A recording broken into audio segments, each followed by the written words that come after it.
Do you know what a libero is? I do not know. Any idea at all? What's your guess?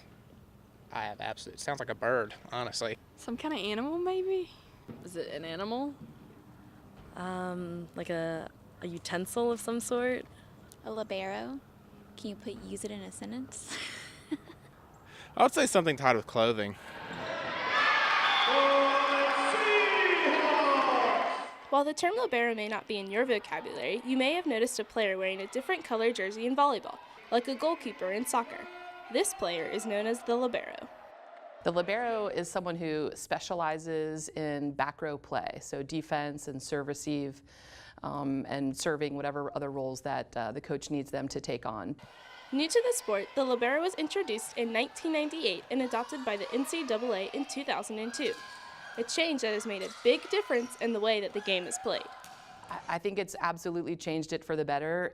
Anytime somebody is playing a position that is specific to their strengths, you're always going to get a higher level of play.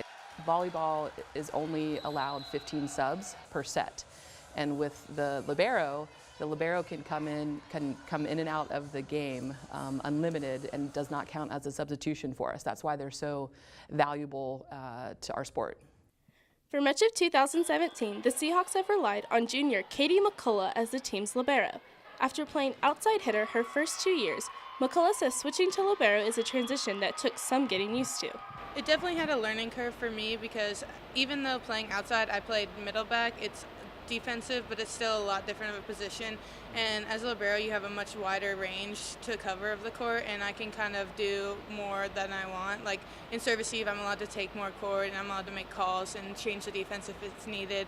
So to me, I like that a lot more, and I've definitely had to shift to play this position, but I think I've managed to shift well with it, and I'm really enjoying what it is now. McCullough has made the transition look easy, totaling more than 300 digs this season, but it hasn't all been effortless. Be willing to make mistakes. I feel like that was the biggest thing for me was I didn't want to do it wrong because I was newly in this position, but that's the biggest thing is you're going to have to learn to stop on defense and just read everything, and that's the hardest thing is just let yourself make those mistakes and help you out. You learn from every little mistake you make. So. Given the aggressive defensive nature of the position, certain intangibles go along with playing libero. We definitely want the liberos to have a little bit of personality. You have to have a little bit of edge. They literally take quite a few bullets and hits from attackers. They have to be fearless. They've got to be able to control power. They have to be able to read the floor really well in case there's a tip or a roll shot coming from their attacker. I feel like the libero is definitely kind of the second captain on the court because you have to be willing to step up and be like, let's change the defense to this, or I want to change serve receive, so I'm passing in the center. So you definitely have to have that leadership aspect, and you have to have the energy. You're always one of the people who has to encourage everyone on the team and create positivity on the team.